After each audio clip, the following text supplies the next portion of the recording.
Singer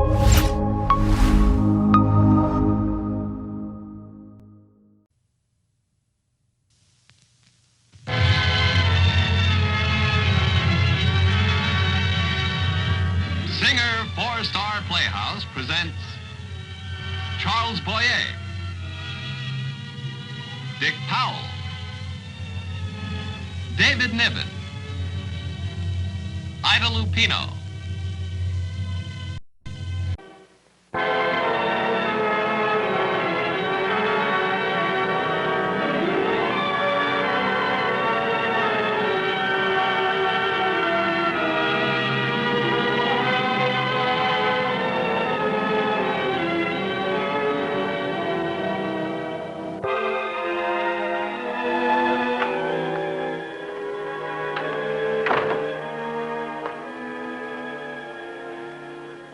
Good morning, Blair. Good morning, Warren.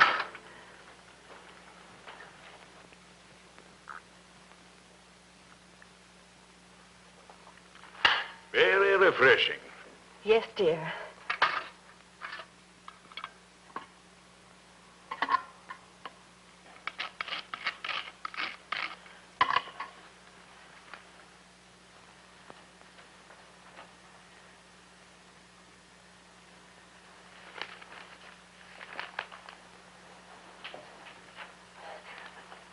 Warren, I must talk to you.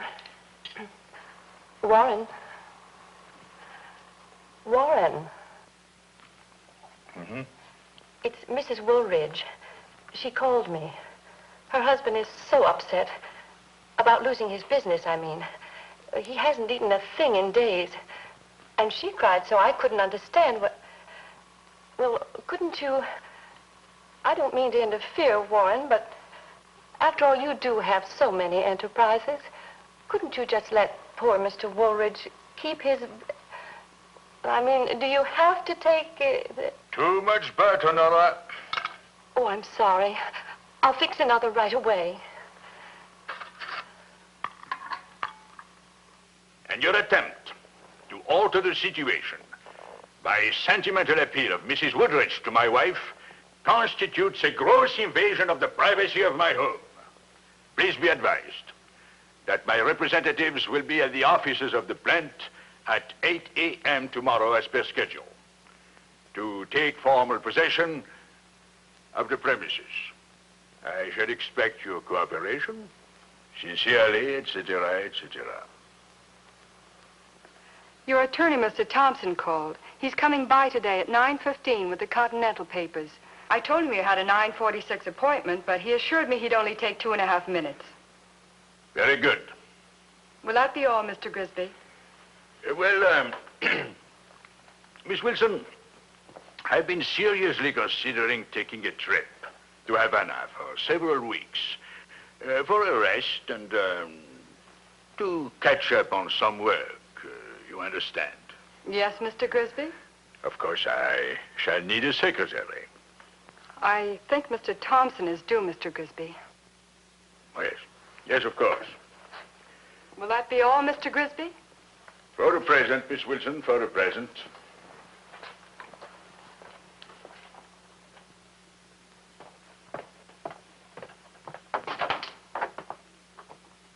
Mr. Thompson is here now, Mr. Grisby. Have him come in, Miss Wilson. Mr. Thompson? Hiya, Laughing Water. Hello, Mr. Thompson. Albert. That will be all, Miss Wilson. Yes, Mr. Grisby. Albert, I must ask you not to bring your golf club manners into my office. Oh, why don't you relax, Warren? Do you some good? This is a place of business, not a nightclub. Well, here are those papers on that stock transfer. Hobart is screaming that we're ruining him. The time to scream is before you make a deal, not after. Let him scream. All you have to do now is sign those papers. And then figure out some way to spend all that money. I'll drop by your house this evening to pick him up. I shall expect you at 8:45. Sharp. Good.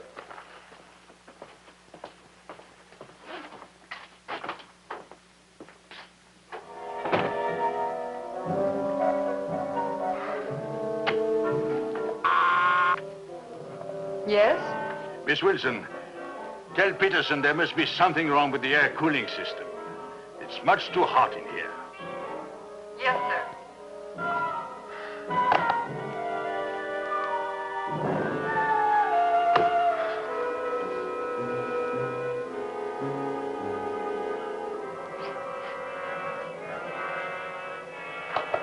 Miss Wilson, there must be something wrong with the ventilation system. I smell something burning. And the heat is intolerable. I'll have Mr. Peterson immediately, Mr. Grisby.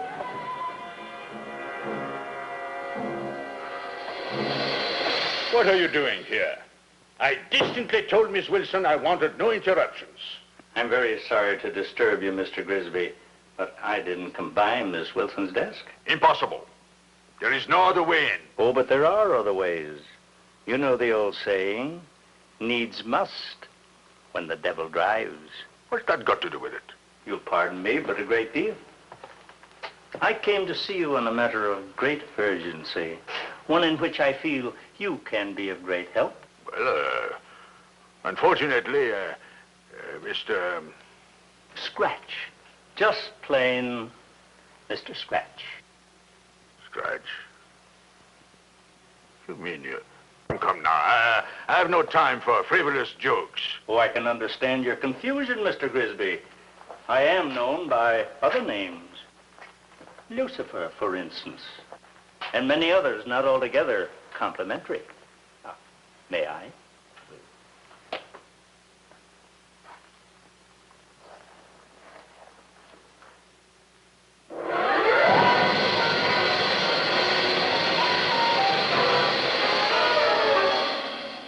Well, state your business, Scratch, and be brief. I have a business appointment in a few minutes. Your appointment will be 30 minutes late. A slight automobile accident. Oh, no one was hurt, I assure you. I see. Well, Scratch. As you know, I run an important and ancient establishment. I've quite some time now. My offices, though time-honored, are, well, you might say, a little shop-worn, and not quite up to my present load of work. You have no idea, Mr. Grisby, how many of my clients I've just lost track of. Well, that's frightful. That's impermissible. Others are checked in and they disappear into some corner, and I'm never quite sure if they are being processed correctly or at all. You mean that after a lifetime of sin, it is possible that they do not receive their just punishment? Exactly, Mr. Grisby.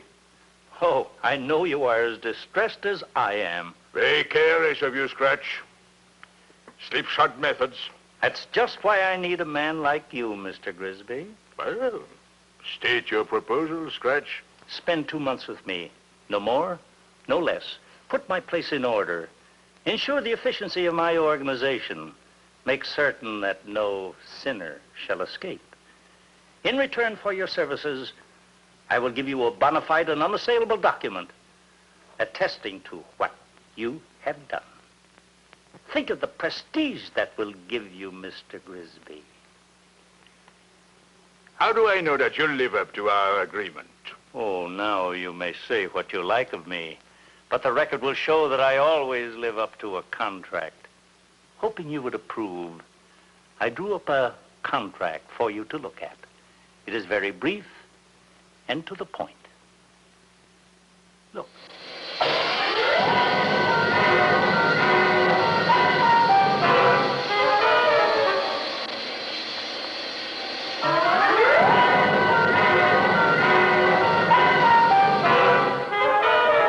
Seems to be in order. Oh, it is. I worded it personally. Well, Mr. Scratch, I must say your proposal interests me greatly. But you'd like to think it over. Is that it? I wouldn't think of pressing you, Mr. Grisby. After all, I have all the time in the world.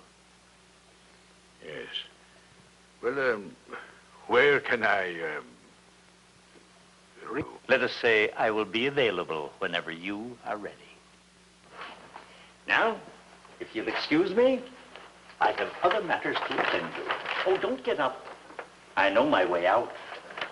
Thank you.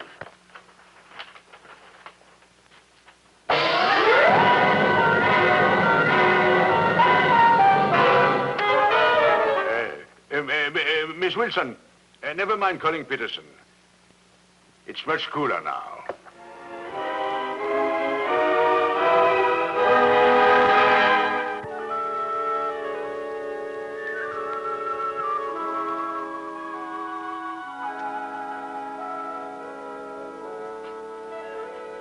Mr. Scratch? Mr. Grisby, I can't tell you how glad I am that you understood so clearly the importance of my proposal. I shall be restored to point of departure exactly 2 months from effective date, in witness whereof. And now, Mr. Grisby, shall we be on our way? Oh, there's no need to be alarmed. The journey to my domain is far simpler than most people imagine. You see, in a sense, I live right next door.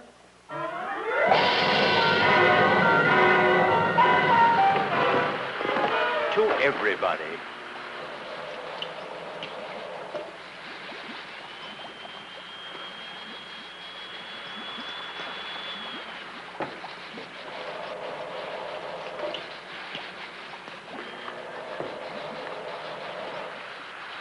I see. You have carte blanche, Mr. Grisby. Look the situation over. Make whatever changes you like. Oh, by the way, I'd like you to meet my assistant who will function as your secretary. Oh, Martin. Martin!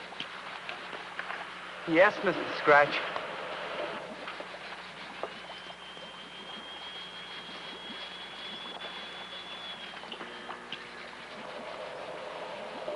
This is Martin, Mr. Grisby. He's been with me a good many years and can answer all your questions. Martin, this is Mr. Grisby, our new temporary administrator. How do you do? Mr. Grisby? I hope you are satisfied with your title, Mr. Grisby.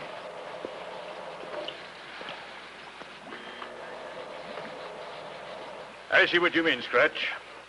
Yes, some changes are certainly in order.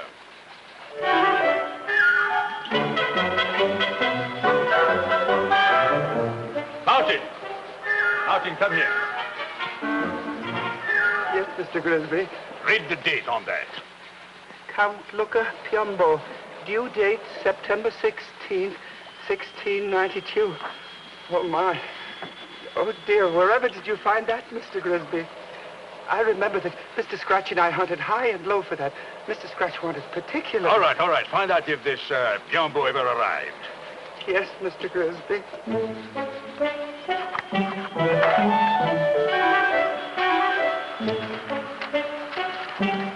Martin, bring me the active files. Yes, Mr. Grisby.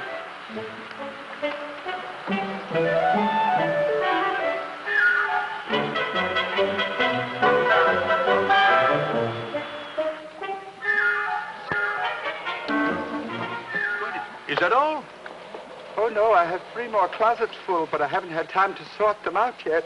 I do the best I can, Mr. Grisby, but there's so much an inhuman being can do. Well, if can't do it, I know something that will. Yes, Mr. Grisby.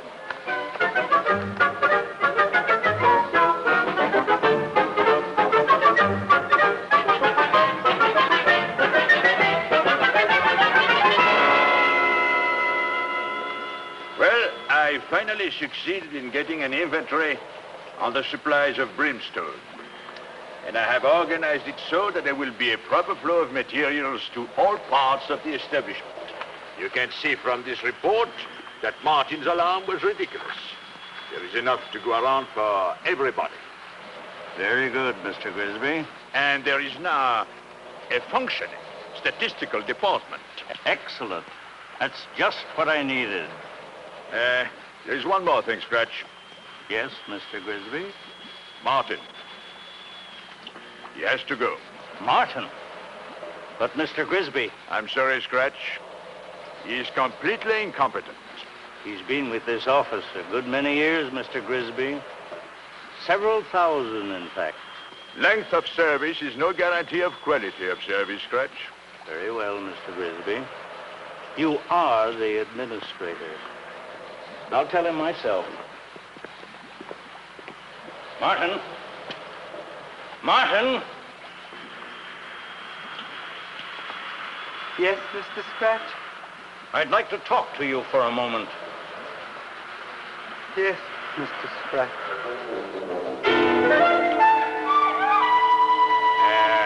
Where was I, my dear? Oh, yes, yes, and because of the inadequate lighting in northwest section number 305A,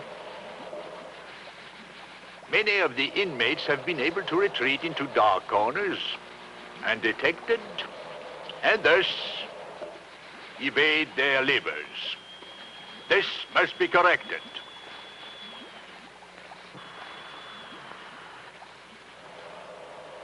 Well, that will be all for now.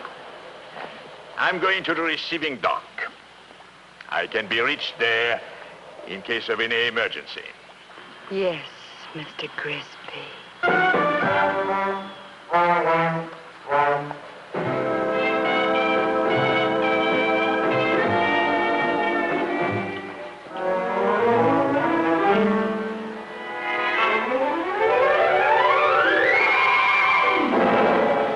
Mr. Grisby, this is your last day. In a few hours, you leave us, much the better for your visit. I shall be eternally grateful for what you have accomplished. I care nothing for your gratitude, Scratch. I consider it my duty. Of course, but allow me the pleasure of thanking you. And now, how would you like your document made out, the one attesting to your presence here? According to contract, Scratch. According to our contract. Nothing else. Nothing special?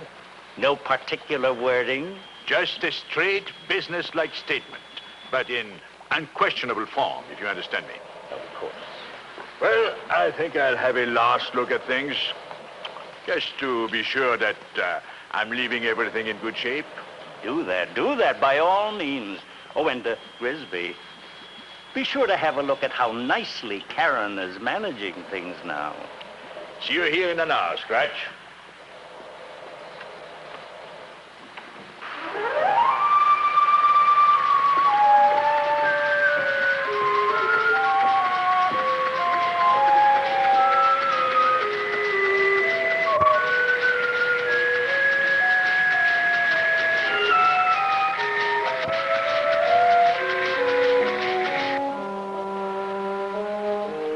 All right, get a move on. Out of the boat, onto the dock. We haven't got all eternity, you know. Out you go. There are no return passengers on this boat. One way and one way only. Move along. Get out of the boat. Move along.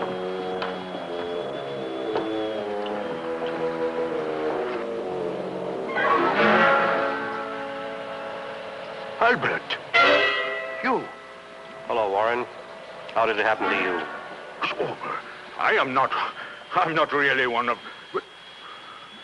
What happened? Why are you here? You know why I'm here, Warren. If anybody knows, you do. Oh, it never occurred to me to look. Why, that's impossible. Well, you're my friend, my associate. Exactly. What do you mean? We should never have pulled that Wharton deal, Warren. Forcing old man Breckenridge into bankruptcy. Well, that was business. I knew it was a raw deal. My sin was that I didn't do anything about it. Now it's too late. Too late. Too late.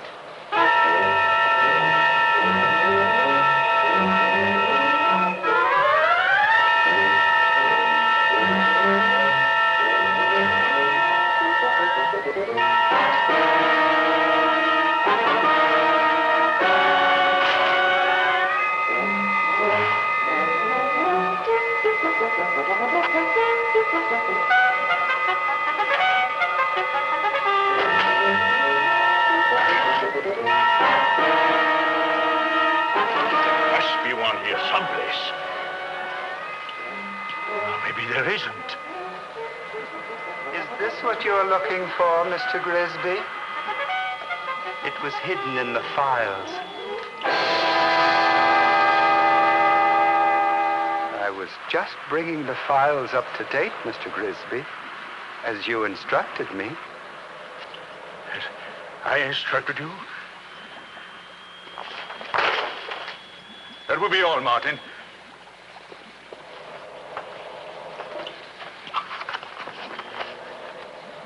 Dated you Wednesday, October 16th, 7 a.m. precisely. Cause heart failure.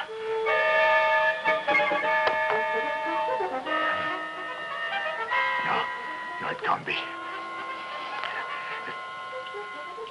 Wednesday, October 16th. Why, that's tomorrow.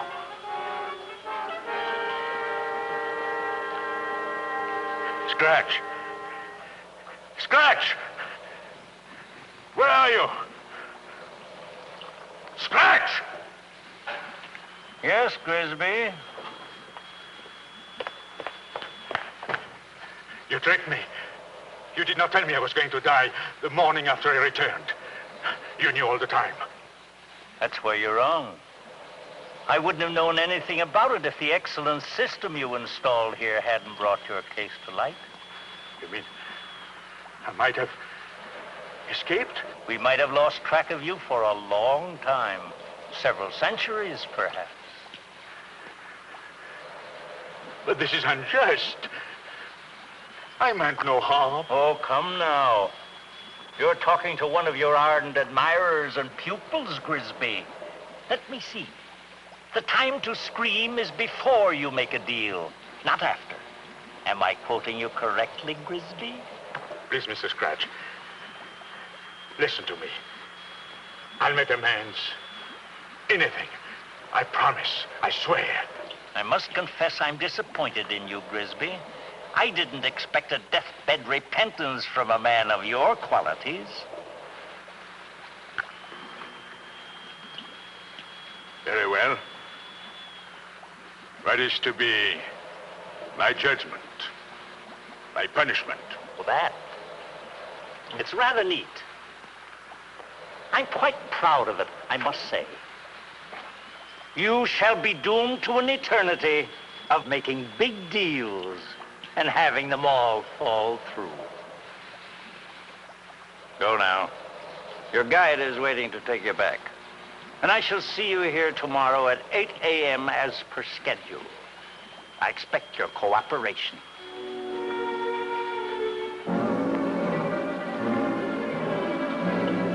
Your glasses, Mr. Grisby.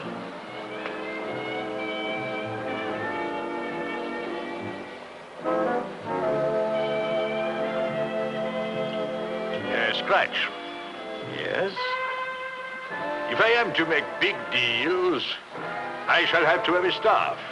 Naturally. And I shall insist on the right to choose my own secretary. You shall have her, Mr. Grisby. But she is to remain in your outer office through all eternity. You will communicate with her only by telephone. That is to be part of your punishment. Follow me, Mr. Grisby.